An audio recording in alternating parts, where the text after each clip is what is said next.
खुशामदीद प्यारे भाइयों दोस्तों, आज एक नई एपिसोड के साथ आप तमाम भाइयों की खिदमत में दोबारा हाजिर हूँ।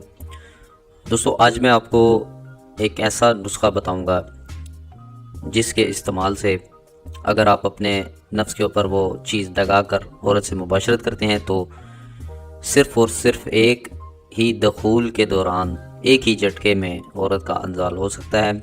औरत को जल्द फारिग करने का और औरत को लज्जत बेशुमार और बेपनाह देने का नुस्खा आज आप लोगों की खिदमत में हाज़िर करूंगा। सिर्फ 2 चीज़ें उसके अंदर शामिल होती हैं।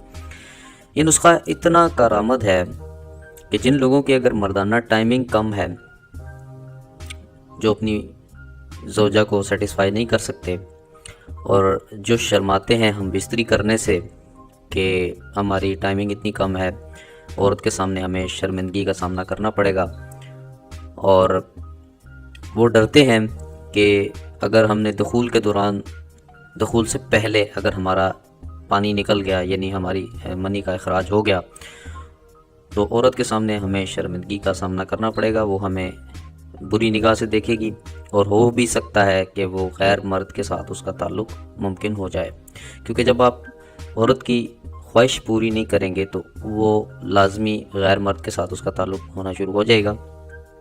तो इसके लिए ये ज़रूरी नहीं है, ये मैं वैसे बात कर रहा हूँ, जर्नल बात कर रहा हूँ, ये ज़रूरी नहीं है, लेकिन एक औरत की मिसाल दे रहा हूँ कि एक औरत की रिक्वायरमेंट यही होती है कि उसको हम बिस्तरी के दौरान सेटिस्फाई किया जाए, बस यही उसकी रिक्वायरमेंट होती है। तो इसके दौरान अगर कई लोग कमज़ोर होते हैं, बल्कि 70% लोगों की टाइमिंग जो है वो इतनी कम है कि या तो दखूल से पहले फारिग हो जाते हैं या फिर दखूल से कम से कम 10-15 सेकंड बाद फारिग हो जाते हैं। इतनी टाइमिंग नहीं है, ठीक है, गलत कार्यों की वजह से। तो आज इस वीडियो में मैं आपको ये नुस्खा बताऊंगा।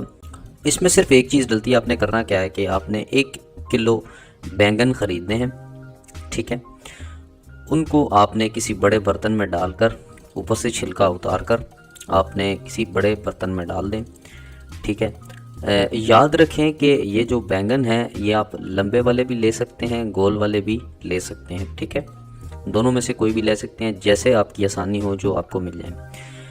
लेकर 1 किलो बर्तन किसी में डालकर छील कर उसके अंदर रखें और उसको कोयलों पर पकाना है। कोयलों पर रख दें और उसको इतनी आग दें कि उसके अंदर वो उबलना शुरू हो जाए, बॉयल होना शुरू हो जाए, उसके अंदर से बुलबुले निकलना शुरू हो जाए, ठीक है। जब ये अमल होगा तो वो अपना पानी छोड़ देगा। आप चाहें तो जो बैंगन है उनको छोटा छोटा काट कर भी डाल सकते हैं। बैंगन जब अपना पानी छोड़ देंगे, ठीक है, तो उसके बाद उनको आपने छान लेना है। छानने के बाद वो जो पानी बचेगा, ठीक है, पहले तो पकाएंगे ना, थोड़ा पानी भी पकेगा, तो वो जब पानी आप छान लेंगे तो वो जो पानी निकलेगा उसमें आपने क्या करना है कि कम से कम 20 से 25 आपने उसके अंदर इलायची डाल देनी है, इलायची के बीज, ठीक है, और उसको हामन दस्ते के अंदर खूब खरल करना है। इतना खरल करें कि तमाम जितने इलायची के बीज हैं उनका असर उस अर्क में मिल जाए। फिर आप दोबारा उस अर्क को छान कर किसी बोतल में महफूज कर लें और वक्त ज़रूरत जब आप मुबाशरत करने लगे हों तो वो अर्क जो बचा होगा उसको पहले हिला लें ताकि आपस में अज़ा मिल जाएं। उसके बाद उसको नफ्स के ऊपर लगा कर आप औरत से मुबाशरत करेंगे तो जैसे ही दखूल आप करेंगे तो पहले ही झटके के अंदर औरत का अंजाल हो जाएगा, औरत मंजिल को हो जाएगी और इतनी शदीद लज्जत उसको महसूस होगी कि उसका पहले 2 झटकों में ही उसका अंजाल हो जाएगा। तो ये बहुत बेहतरीन नुस्खा है। अब कई हजरात कहेंगे कमेंट के अंदर कि हकीम साहब ये तो खाने की चीज़ आप नफ्स पर लगाने की बात कर रहे हैं। तो मेरे भाई, बहुत सारी खाने की भी ऐसी चीज़ें हैं जो नफ्स पर लगाई जाती हैं, इलाज के तौर पर लगाई जाती हैं। आप गलत काम के तौर पर तो नहीं लगा रहे, आप अपना इलाज करा रहे हैं।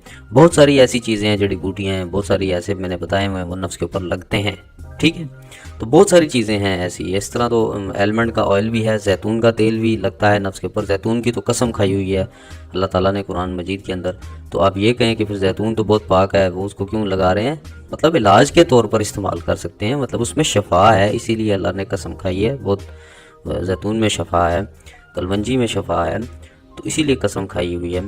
तो मकसद ये है आपको समझाने का कि बुरे बुरे कमेंट से परहेज़ कीजिएगा। आप ये मत कहिएगा कि आपने ये खाने की चीज़ को, रिज़्क है, इसको नफ्स पर लगा दिया, तो आप इलाज के तौर पर इस्तेमाल कर रहे हैं, ये बात ज़हन में रखें। तो इंशाल्लाह कुछ भी नहीं होगा। तो मैं उम्मीद करता हूँ आपको ये वीडियो पसंद आई होगी। अगर आपको वीडियो पसंद आई है तो चैनल को ज़रूर सब्सक्राइब करें, वीडियो को लाइक करें और शेयर करें, और मेरे हक़ में ज़रूर दुआ कीजिएगा। मैं इसी तरह की वीडियो लेकर आपकी खिदमत में कल दोबारा हाज़िर हूँगा। मुझे दीजिए इजाज़त। अल्लाह हाफ़िज़।